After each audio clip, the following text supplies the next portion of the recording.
বর্তমান আইনশৃঙ্খলা পরিস্থিতির মধ্যে নির্বাচন হলে সেটা মব কালচারের নির্বাচন হবে বলে মন্তব্য করেছেন জাতীয় পার্টির একাংশের চেয়ারম্যান ব্যারিস্টার আনিসুল ইসলাম মাহমুদ।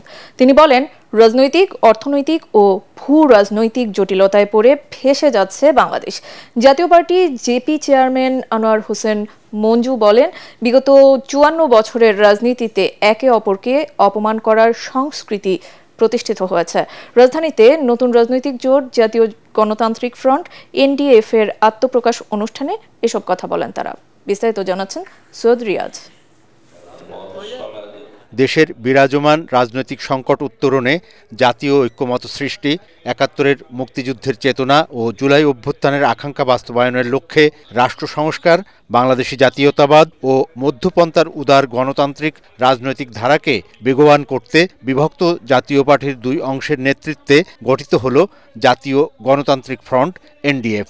১৮টি দল জোটভুক্ত হয়েছে জানিয়ে নেতারা বলেন, ভোট নয়, রাজনৈতিক উদ্দেশ্যে গঠিত হয়েছে এনডিএফ। এ সময় নেতারা বর্তমান সরকারের বিভিন্ন কর্মকাণ্ডের সমালোচনা করেন। আমি তো ৭-৮বার নির্বাচিত হয়েছে, এইবার শুনি একটাও নির্বাচন হয় নাই। এই প্রশ্ন যারা করেন তারা কোনোদিন নির্বাচনে অংশগ্রহণ করেন নাই, অনেকে দেশে বসবাসও করেন নাই। আগামী ফেব্রুয়ারিতে বৈষম্যহীন, নিরপেক্ষ ও অংশগ্রহণমূলক নির্বাচন অনুষ্ঠানের লক্ষ্যে লেভেল প্লেয়িং ফিল্ড নিশ্চিত করার দাবি জানান নেতারা। বলেন, একটি ভয়হীন, নিরাপদ ও কার্যকর রাষ্ট্র গড়ে তোলা এখন সময়ের দাবি। এই নির্বাচনে মব কালচারের নির্বাচন হতে যাচ্ছে যদি না এই সরকার জরুরি ভিত্তিতে আইন শৃঙ্খলা কঠোরভাবে তারা আয়ত্তে না।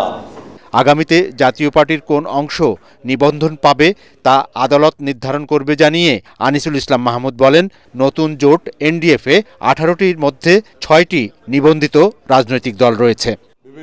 সৈয়দ রিয়াজ, এটিএন বাংলা, ঢাকা।